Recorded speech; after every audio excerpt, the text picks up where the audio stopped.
woman, no cry. No woman, no cry. Little darling, don't shed no tear. No woman, no cry.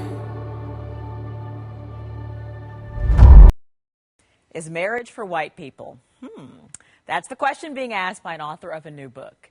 Is marriage for white people? How the African-American marriage decline affects everyone. It's got a lot of people talking right now. Stanford law professor Ralph Richard Banks says it's time for black women to, this is a quote, give up the good fight on marrying a black man. Here he is. The way I think of that is that women have been asked to carry a great load. Black women shoulder a lot of the burden, in short, of black men's struggles. And I am asking women to put the burden down. Many women think that they're attracted to black men. They are attracted to black men. But attraction itself is complicated. And one of the things that I discovered in the course of writing this book is that there's a whole host of fears and desires and anxieties that animate black women's attraction to black men. Okay, Banks recently wrote an article in the Wall Street Journal and said that 70% of black women aren't married. That's roughly true. Okay, so is it time for single, educated, and working black women to just forget the notion of marrying a black man and look outside their race? A new Gallup poll shows more and more people are receptive to the idea of interracial marriage. In 1968, the numbers were quite low for whites approving of interracial marriage. This is a Gallup poll from USA Today, but today those numbers skyrocketed for both blacks and whites. So does the author have a point? Is the black marriage nearly obsolete? Is the idea just for white people? Have a black couple here who said, No woman, no cry.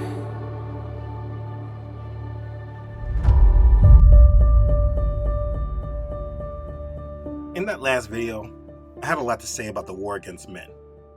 Because it's such a huge issue, it was impossible to be as in-depth as needed in one video. I mean, that video by itself was too long. But in that video, as I was speaking to men as a whole, there actually needs to be some direct targeting and a message like this. Now listen, it is absolutely true that there is a war against men. Masculinity is in a great decline all across the board, regardless of race, nation, or creed. This goes without saying, and that's why the first video was very general. But in regards to this war against men, there is a group that has historically taken the most damage and has been attacked the most directly. There has been an all-out assault against the black men, especially in America. It has been an unspoken war that has been waged against us for many generations. And as a black man myself, it is something I cannot leave unchecked. Now, as I said in that last video, if you haven't watched that video, please watch that first before you watch this, because some things I say here is based on assuming the foundation was already laid from that first video. But again, in that first video, I spoke about these two latest movies that have come out. Women Warriors, proving they are just as strong as men or even stronger. We have Black Panther 2, where the trailer just showed women. If you remember in the first movie, the king was guarded by a female army. We have this other movie about other women warriors, where even in the clip, one of the women shows that she was stronger than a man. We even have the Biden administration silently working against black men in this country without saying an actual word that he's doing it. I mean, look at all of his appointments. He has promoted black women to high offices, and it seems one of the criteria they must have is that they're not married to black men. Acutely aware that my presence at this podium represents a few firsts. I am a black, gay, immigrant woman. There have been news articles about why more black women should marry white men. Most of our heroes in the black community, our actors, our singers, our rappers, athletes, social activists, etc., they all have been emasculated or are homosexual. There is no room for the traditional black man in society today. There is an all-out assault on black men that we aren't really able to bring up because people either want to reduce these feelings as either sexist, racist, homophobic, or all of it combined. In that last video, I went over the whole agenda and what us as men should be. But what needs to be done and said here is how we got here specifically in the black community. So I needed to tackle this in a specific video so that anyone that does not understand this can clearly gain more perspective and our black men can understand that they have been attacked and emasculated in order to be conquered. You are conquered. Every aspect of our current black culture in America has been designed and created to present the world with a subdued black man, and it is very necessary that at this point you understand this. So we're going to talk about it. Let's begin. So let's go back in time so we can better understand where we are today. After slavery was abolished, blacks in America tried to establish lives for themselves. The period of the Great Migration was one of the largest movements of people in the United States history. Approximately 6 million black people moved from the American South to northern, midwestern, and western states roughly from 1910s until the 1970s. To escape racial violence and pursue economic and educational opportunities, black Southerners began to migrate all over the country. The first Great Migration in 1910 to 1940 had black Southerners relocate to northern and midwestern cities, including New York, Chicago, Detroit, and Pittsburgh. Now, what's important to understand is that during these times, the black family was statistically strong. The men brought their families around the country, seeking opportunities for themselves so they can support their families. Though they dealt with a great deal of racism and oppression, those that had families held those families intact. According to the United States Census Bureau data, in 1910, black children raised in two-parent households was at 72.5%, and only 13% were raised by mothers only. For contrast, white children raised in two-parent households was almost at 90%, and only 5% of the households were raised by single mothers. There's an obvious gap there, I know, but not as big as the gap that we'll see. If you follow these statistics through time, through the Great Depression and the first Great Migration, the percentages still held up. We are talking about 30 years of strong families raised by both parents, both mom and dad, in the home. So for me, we're going back about 3 generations to my great-grandparents, and for the most part, the black homes and families were still intact. Now, this is where I want you to pay attention. In the 1960s, right before the Civil Rights Act, the percentages started to shift. The homes of black children raised by both parents dropped by 5% to 67.7%, and black children raised by single mothers raised 5% to 18.2%. Now, in white households in the 1960s, their families got stronger. The two-parent household was now above 91%, and still only 5% of households were raised by a single mother. We will go over why, but just stay with these statistics, because over the next 20 years, we will see the biggest shift in the black family. In the 1980s, during the biggest point of inflation in the United States, when we had a major recession, the black family collapsed. The homes of black children raised by both parents dropped by 20% to 47.1%, and black children raised by single mothers raised almost 20% to 37.3%. Now, to gain more understanding and understand that these trends were based on factors outside of the family, particularly economics, just understand that the strong white families also saw a decline. Their two-parent household declined 7% to 84%, and the percentage of households raised by single mothers grew by 6% to 11.7%. So, I give you a lot of numbers, but the picture needed to be painted for you. By the 1980s, the homes in the black community that had single mothers raising them represented almost 40% of the community. In 20 years, 20% of black men were removed from the black households. Now, let me ask you, do you really think it was solely because our parents and grandparents were deadbeats? No, they were attacked. The system that this country was built upon was created to assimilate black people in the country while making sure that black men never gained ground or dominance. The Great Migration was used to assimilate black people around the country, promising opportunities and providing them. By the mid-1960s, half of all blacks had moved into the middle class. But by this time, that progress seemed to be stalling. The rise in black income relative to that of whites was steady throughout the 50s. But after the Civil Rights Act, this relativity was halting fast. The reason for father's absence in the black home ranged from the existence of welfare regulation that forced the father out of the home, a man's inability to secure gainful employment to support his family.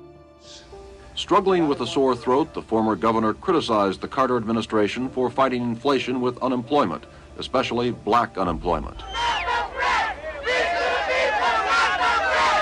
What are you trying to do for us? I'm trying to tell you. What can you? If you tell me what you capable of, we'll back you.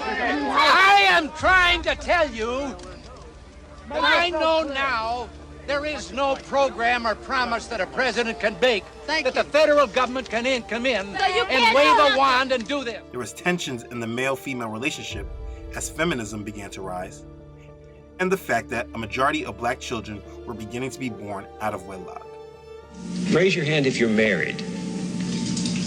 None of you are married. Raise your hand if you would like to be married to your baby's father. One. The rest of you who don't plan to get married, why don't you plan to get married? I'd like to know that.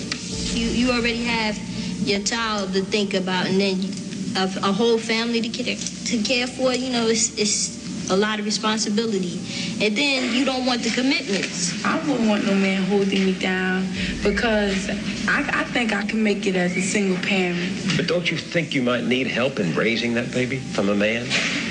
Not really. I didn't have a father. My father wasn't in the home, so, you know, it really, male figures are not substantially important in the family. Now, that last factor was one of the biggest challenges for black men. In a world that was crippling him, the young black man wanted to prove his manhood by creating a child. But American society denied him the economic resources to support that child. Lack of economic opportunities led to poverty in the black community. You see, where there is poverty and people struggling to survive, it spurs violence and crime. Many black men returned to crime as that was their only opportunity. The movie Dead Presidents depicted as well. When the young brother did his thing in the war and came back to no opportunities, he tried as hard as he could, but he was not able to provide for his family. But a pimp in the neighborhood was able to provide because he wasn't dependent on the system. So that brother Lorenz Tate saw that, and so he decided that he was going to go into crime, and it didn't work out for him. With limited opportunities, black men resorted to crime. And though white-collar crime back then was estimated to cost society over $100 billion a year, compared to the $2.5 billion from street crimes, the prisons were occupied largely by lower-income black Americans. During the 70s, whites were jailed at a rate of 43.5 per 100,000, while blacks were imprisoned 367.5 per 100,000. The sentences of blacks averaged 20% longer than whites. Now check this. During the 1970s, the unemployment rate for blacks increased dramatically, but so did the prison population. There was a direct correlation.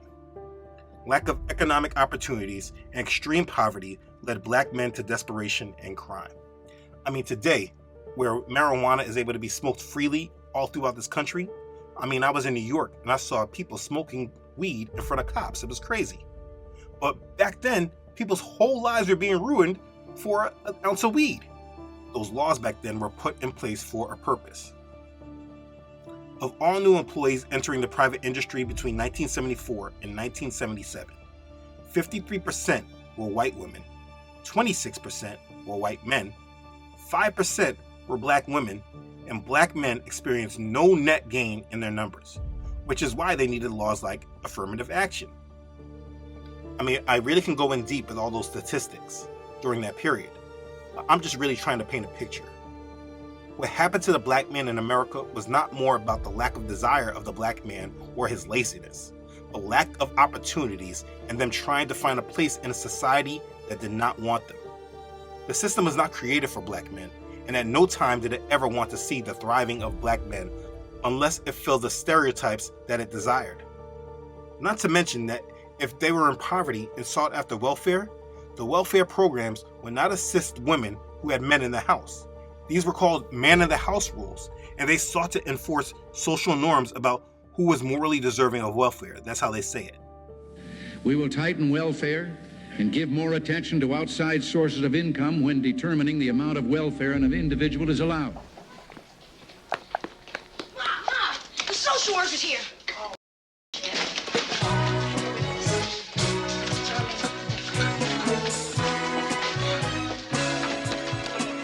Honey, get rid of the TV and hide. Specifically, the rules prevented adult males from residing with mothers and children who received assistance.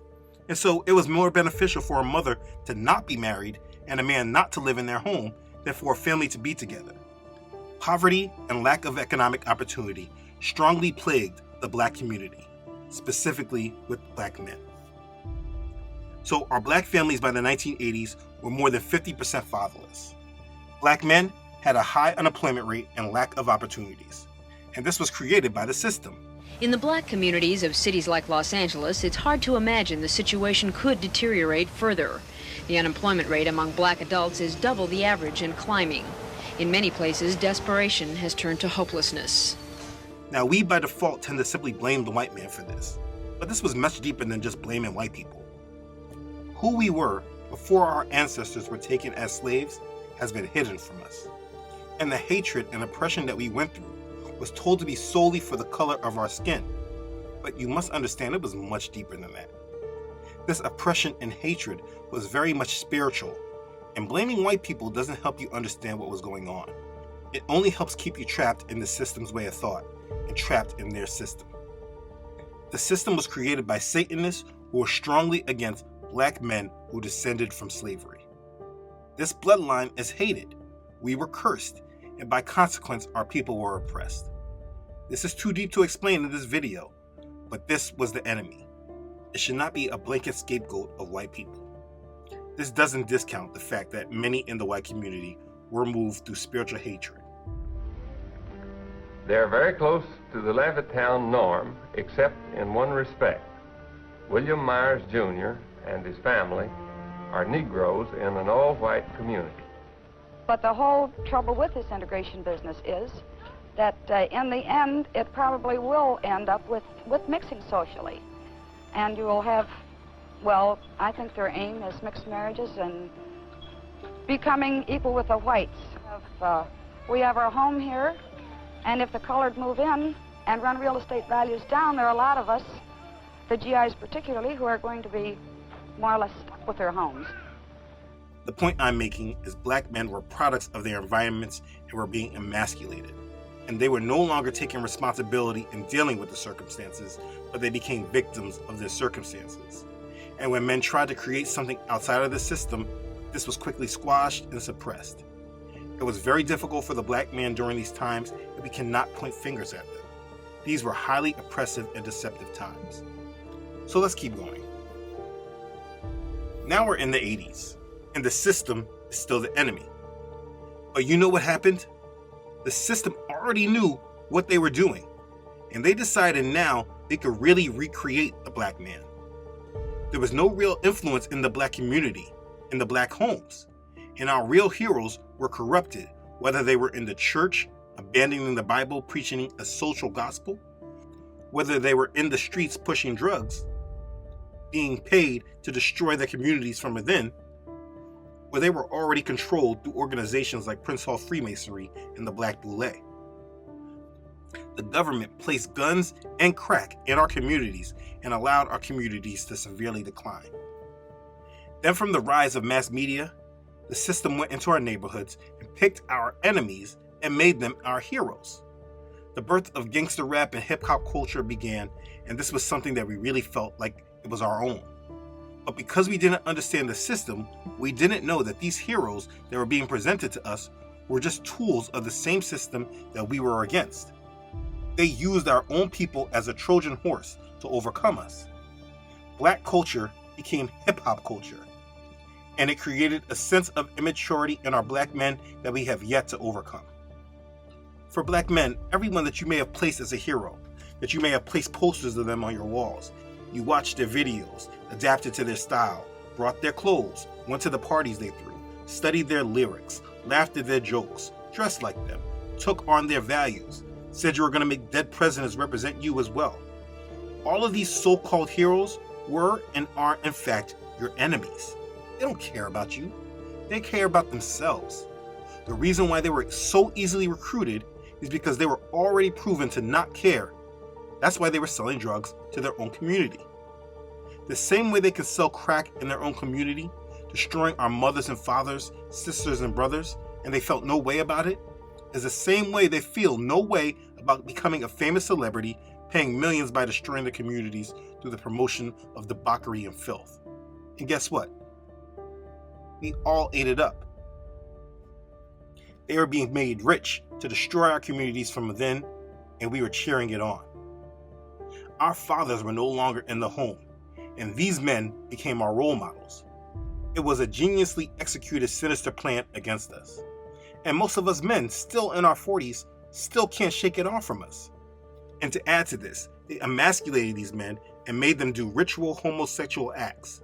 This is a rite of passage in order to be in the system. It's why we have seen all of our prominent men in dresses. I really want to address what's going on. These black men who we made our role models and heroes are complete sellouts, and they damage you and I as black men, and it is our responsibility to protect the next generation. But we have not, and this younger generation is even worse than before. So now we have guys like Lil Nas X giving Satan a lap dance, or Russell Westbrook coming out with a clothing line wearing a dress. It's too much to mention. Black men in America have been conquered, and it's time that you hear it and understand it. You have been overcome and demasculated to a point where our sons no longer know what a man is any longer, and they are completely soft. The women are right now stronger than the men, which is why you are seeing movies about women warriors. The same system you thought you were rebelling against in hip-hop with NWA promoting aggression against the police, this same system that you thought you were rebelling against actually conquered you. And you celebrate the sellouts who they used. Yes, there is an agenda about emasculation.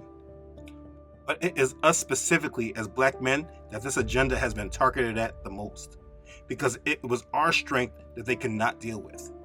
So understand what they did, and I will skim through it again briefly.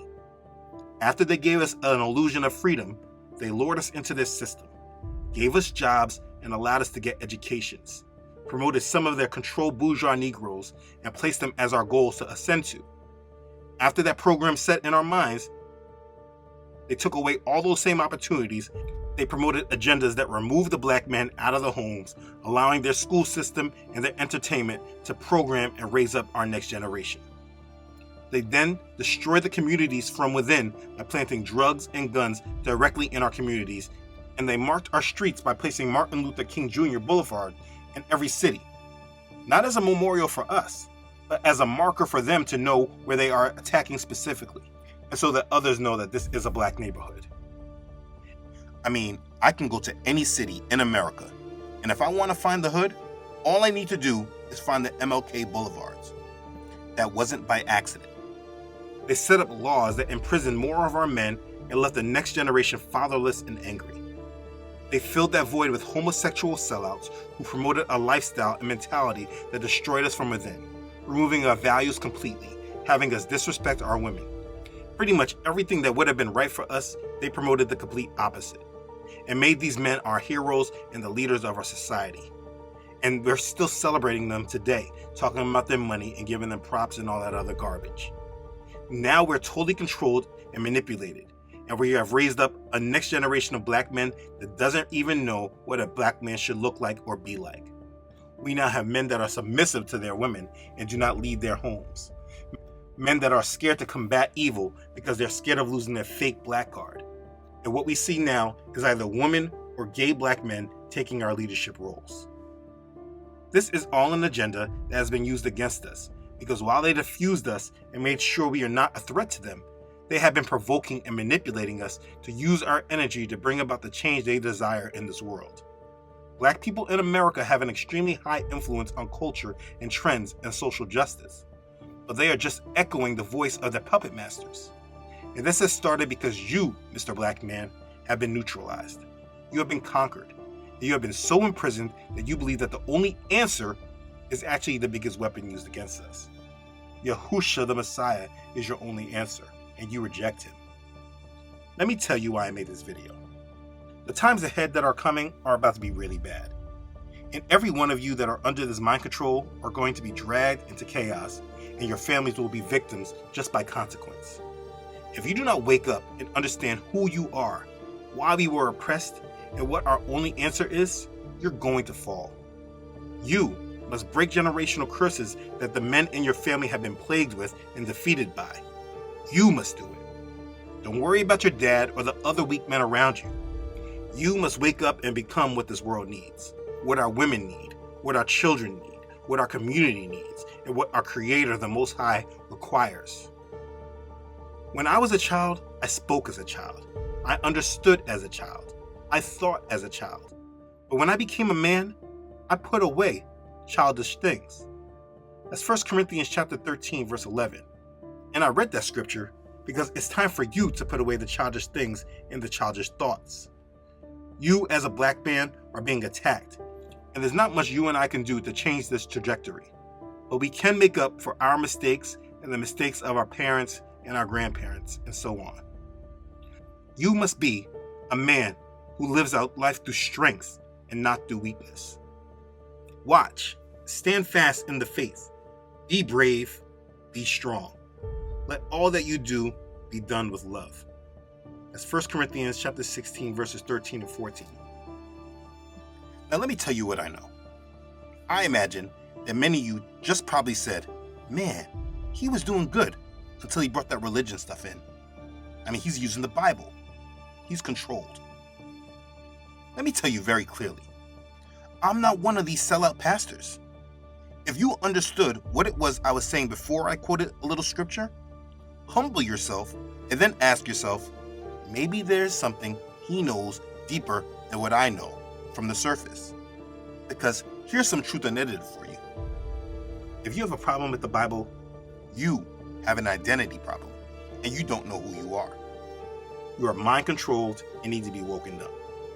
This is truth unedited. And I'm not sugarcoating anything for you because we simply don't have the time any longer. It's time for you to walk upright and be who Yah created us to be. You have been led by the ungodly, and like the prodigal son did, you need to come back home and submit to Yah. I want you to know and remember this. Blessed is the man who walks not in the counsel of the ungodly, nor stands in the path of sinners, nor sits in the seat of the scornful. But his delight is in the law of Yahuwah, and in his law he meditates day and night. He shall be like a tree planted by the rivers of water, that brings forth its fruit in its season, whose leaf also shall not wither, and whatever he does shall prosper. The ungodly are not so, but are like the shaft with which the wind drives away. Therefore the ungodly shall not stand in the judgment, nor sinners in the congregation of the righteous. For Yahuwah knows the way of the righteous, but the way of the ungodly shall perish. That's Psalms chapter 1, verses 1 through 6. Within these last two videos, I put a lot out there, and there was so much more to say actually. But the things that needed to be said, Yah willing, I hope they were given and received by who it was intended for. Listen, I love you all, and I have only made this because I care for you. I care for your family, and I care for our community. I cannot watch any more of this provocation against us and not speak up on it. These movies really provoked me. And my own friends, they see all this, but they still dance around the answer and the solutions. These things needed to be said, and I hope that this resonated with you. And if you're already woken up and living as a true man of Yah, please share this with those you may know have fallen short. It is time to put the childish, false ways behind you and come to Yah in fullness of heart and spirit. Be a man worthy of respect and of honor, and please lead whoever Yah places in your path. You have been called, and the only question is, will you answer? Please say yes, and be ready. Be blessed. Hallelujah. Praise Yah. Okay, Thanks again, everyone, for watching. Again, this message is a part 2, and it's just some things I had to say. If you have not listened to the first message, please make sure that you do. I thank you for listening, and I thank you for your support. I love you all.